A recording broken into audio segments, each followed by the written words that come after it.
ازيكم عاملين ايه؟ وحشتوني كتير.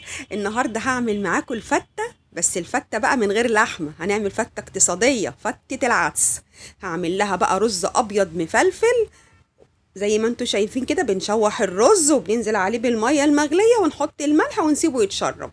وهنعمل كمان صلصة كده بقى بالخل والثوم. بتشوحي الثوم، تنزلي عليه بالخل، وبعدين بتنزلي بعصير الطماطم.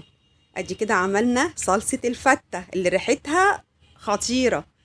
هنسيبها بقى تتسبك ونحط لها حبة ملح وفلفل اسود. وتعالوا بقى ايه كمان نعمل العيش بتاع الفتة. ما هي فتة بقى لازم طبعا عيش. هنجيب بقى كام رغيف عيش كده على قد ما انت عايزة. شوحيهم بالسمنة على عين البوتاجاز وسيبي لغاية لما يقرمش. وبعدين بقى نعمل كمان حبة دقة. الدقة بقى اللي هي بنشوح توم وننزل عليها بخل كتير وعليهم حبة ملح. هي دي الدقة هنحتاجها. هقولك هنعمل بيها ايه الدقة دي. خلاص هي كده اتعملت. هنجيب بقى العيش المتحمص بعد ما قرمش كده وبقى لونه ذهبي، ننزل عليهم بكده كام معلقة من الدقة. خلاص حلو الكلام، مفيش اسهل من كده. وادي بقى العدس بتاعنا بديل اللحمة اهو. حاجة كده جميلة، سلقناه بجزراية وبصلاية وفصين توم وتوابله وضربناه في الخلاط كويس وخلاص، وسقينا بيه العيش. بس كتري كده، يعني اسقي العيش وكتري بالعدس. والعدس ولا يكون ولا خفيف ولا تقيل، عشان احنا عايزين يبقى طعم العدس باين في الفتة. وبعد كده رحت نازلة بالرز الأبيض المفلفل. بص الرز حلو وجميل ازاي ومفلفل.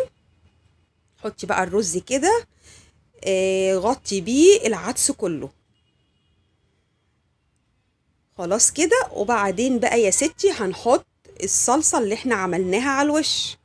الصلصة اللي هي ام خل وثوم، ريحتها خطيرة بجد. بقى هتاكلي صينية الفتة دي وهتدعيلي. هتتدفي بقى كده ومش هتحسي بسقعة ولا برد خالص، وموفرة وجميلة وبتشبع واقتصادية وطعمها بجد روعة. خلاص بصوا بقى كمان حبة الدقة اللي سبناهم هنحطهم بقى ايه كده حبة كده كام معلقة على الوش. يا نهار ابيض على على الجمال بجد، ريحتها تحفة تحفة جدا. خلاص هنحط بقى كده، كتري كده وحطي الدقة كده دي اللي بالخل والثوم على الوش كمان. وجنبيها بقى طبق شوربة عدس، حاجة في منتهى الجمال. يا رب تعجبكم، جربوها. لو عجبكم بقى الوصفة والفيديو والفتة اللي من غير لحمة دي، اعملي لي لايك واشتركي في القناة وفعلي الجرس علشان يوصلك مني كل جديد. شكرا بيكم. كانت معاكم أميرة.